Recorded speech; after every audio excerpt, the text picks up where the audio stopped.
and welcome everyone. I thought it would be good today to read the Lakota prayer.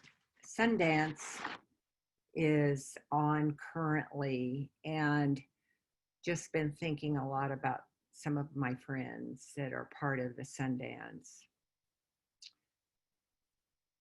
O great spirit, whose voice I hear in the wind, whose breath gives life to the world, hear me. I come to you as one of your many children. I am small and weak. I need your strength and wisdom.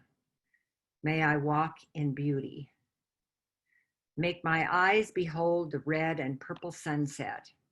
Make my hands respect the things that you have made, and my ears sharp to hear your voice.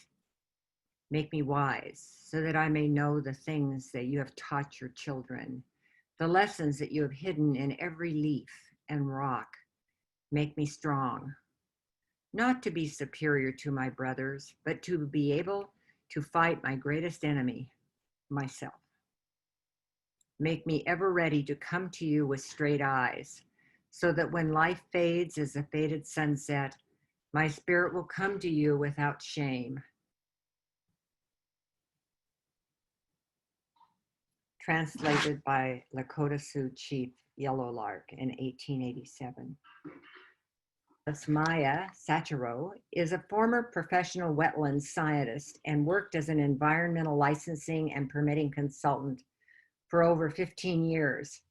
She has since left her corporate environmental career behind to help clients focus on fostering self-transformation through deeper connection to our planet by creation of online summits and sister circles.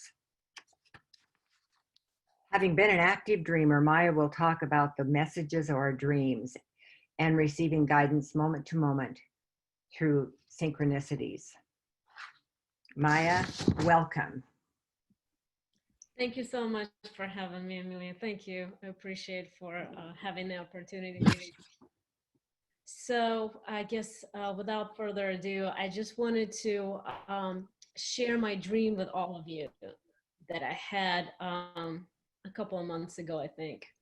So I find myself next to the seashore. The sun is setting and the scene is just intimately, deeply familiar to me. And I recognize it even in my dream that it's a soul dream, because it feels as though my soul is being pulled toward the setting sun, toward the horizon, toward the ocean.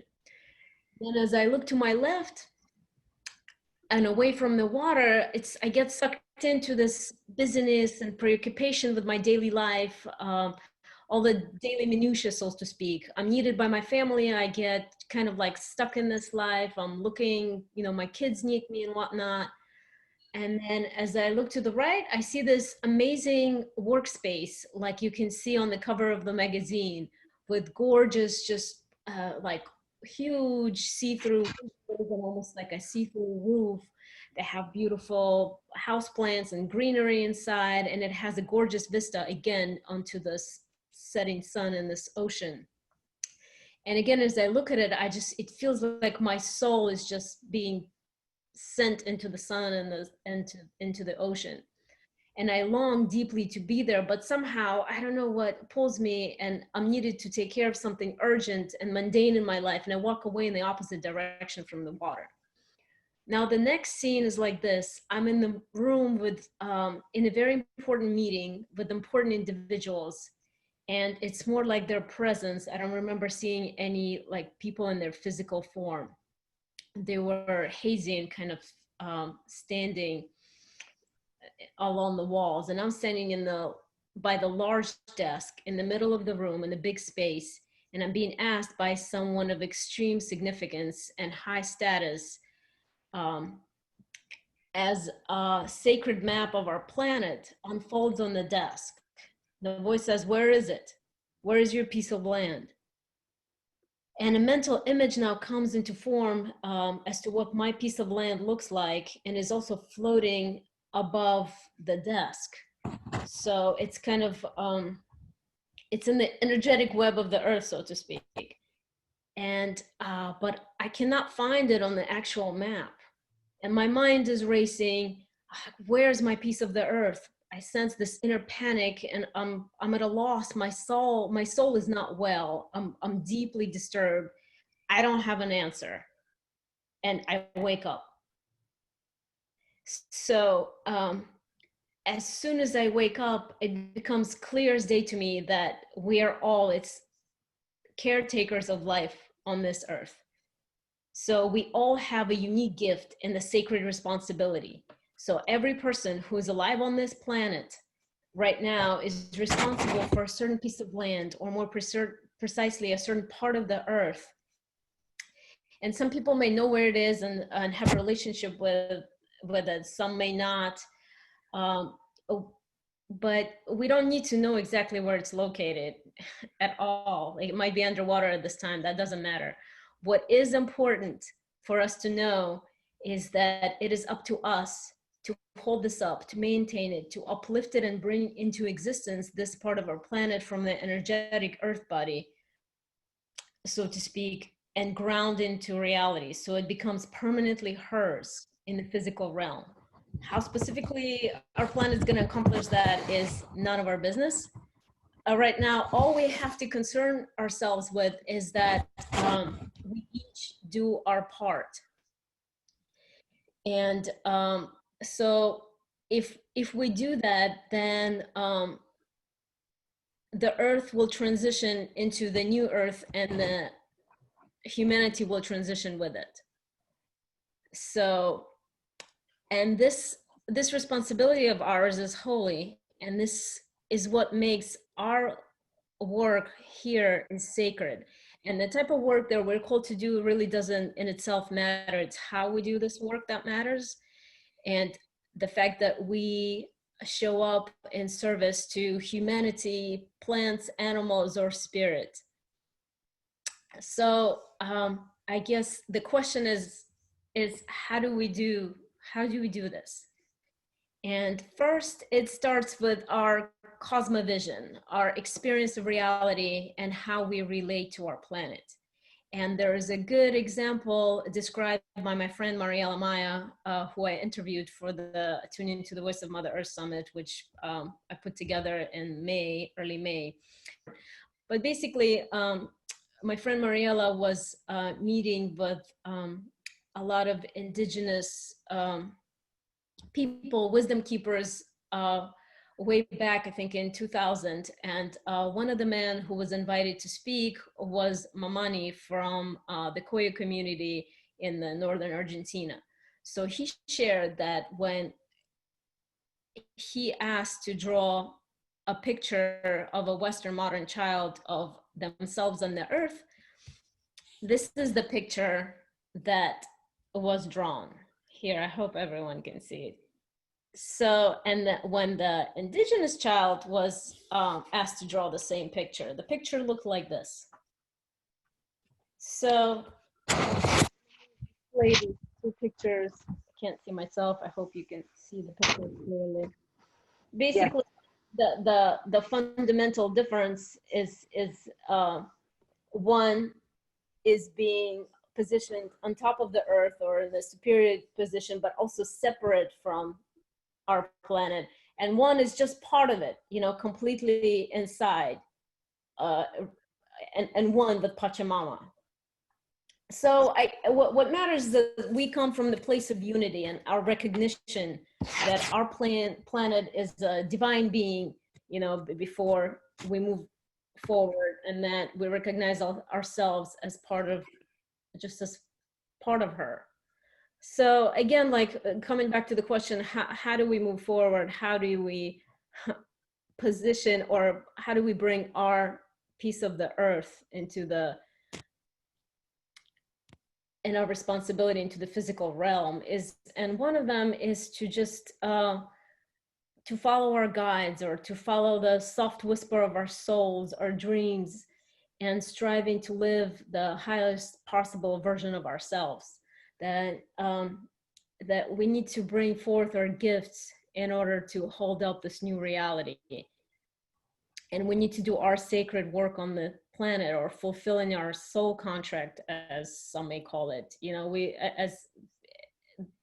we all chose to come here and at this time of the Earth's evolution. So just accepting that and finding this space and time to be the crucible of discovery of our gifts is what's being asked. Or we can constantly ask, like, why am I here? Who am I? And use our intuition and our heart to connect with the intention to spirit and your guides and their power. And I know it could be, it's just a process. It's a process that we should invoke in our lives on a constant basis, because I think that this is how we find our guidance in the way forward. Now, this is also like relates to us striving to live to our fullest and raising our vibrations and our frequencies. And this is something that Amelia showed us in the last meeting, is the levels of consciousness diagram by Dr. David Hawkins, right? So this is our intention, is to raise our level on, like, along the diagram, so we can be closer to the source and closer to the earth.